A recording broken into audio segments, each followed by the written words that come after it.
Assalamualaikum warahmatullahi wabarakatuh. Kami dari kelompok 7 membawakan materi mengenai salah satu pendekatan BK, yaitu konseling humanistik. Konseling humanistik. Hakikat konseling humanistik menekankan renungan filosofi tentang apa artinya menjadi manusia. Psikolog humanistik mencoba untuk melihat kehidupan manusia sebagaimana manusia itu sendiri melihat kehidupan mereka. Manusia atau individu pada dasarnya memiliki kecenderungan untuk berpikir rasional dan irasional.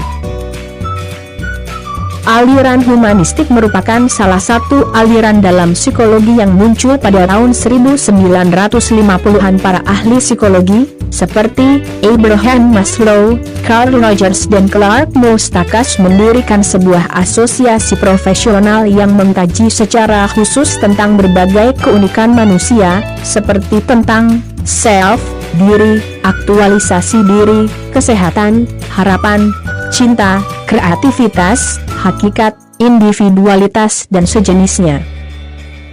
Konsep dasar konseling humanistik adalah manusia sebagai makhluk hidup yang dapat menentukan sendiri apa yang ia kerjakan dan yang tidak dia kerjakan.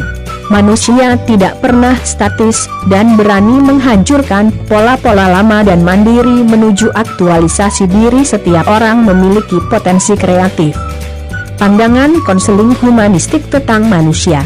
Humanistik memandang manusia sebagai makhluk yang memiliki otoritas atas kehidupan dirinya.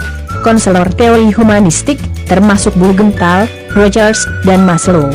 Mereka menekankan pentingnya konselor menemukan potensi kliennya yang unik, dengan mendorong klien untuk menjelajah potensi yang belum dimanfaatkannya. Tujuan konseling dengan metode pendekatan humanistik, mengoptimalkan kesadaran individu akan keberadaannya.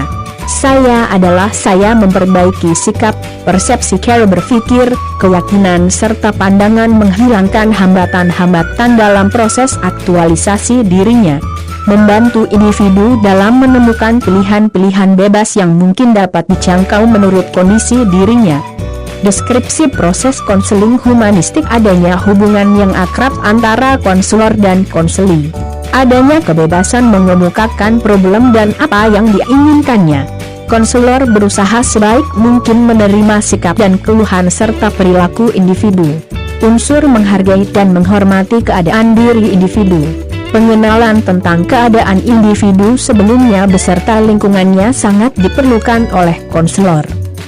Teknik-teknik konseling client-centered counseling, sebagaimana dikembangkan oleh Carl Rogers, meliputi acceptance, penerimaan, respect, rasa hormat, understanding, pemahaman, reassurance, menenteramkan hati, encouragement, limited questioning, pertanyaan terbatas, dan reflection, memantulkan pernyataan dan perasaan, memberi dorongan. Contoh kasus: seorang pelajar sekolah menengah atas yang berinisial AP kesulitan menyesuaikan diri sebagai pelajar sekolah menengah atas dan mengalami ancaman DO di sekolahnya karena hasil evaluasi nilai semester genanya bermasalah dalam semua mata pelajaran dan dipastikan tidak akan bisa naik ke kelas 11.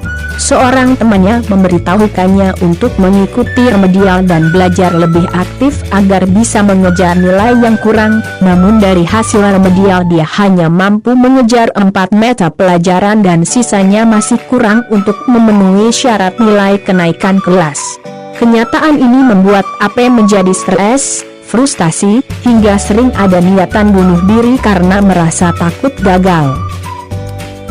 Dalam pergaulan, AP selalu menyendiri dan menjauhi teman-temannya. AP lebih senang ketika dia masih duduk di bangku SMP dengan teman yang lebih akrab. Kakaknya berusia 2 tahun lebih tua darinya, dan mempunyai prestasi akademis yang bagus. Walaupun orang tua tidak pernah membandingkan kemampuan kedua anaknya, tetapi AP merasa bahwa kakaknya mempunyai kelebihan di segala bidang, dibandingkan dengan dirinya.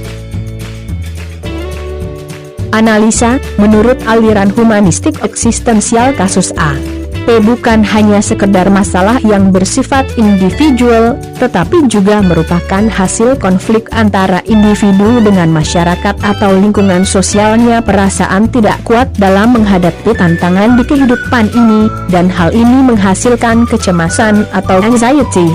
Jadi, menurut pandangan humanis eksistensialis, kasus A terletak pada konsep diri, yang terjadi sehubungan dengan adanya konflik antara konsep diri yang sesungguhnya, real self, dengan diri yang diinginkan, ideal self. Hal ini muncul sehubungan dengan tidak adanya kesempatan bagi individu untuk mengaktualisasikan dirinya sehingga perkembangannya menjadi terhalang.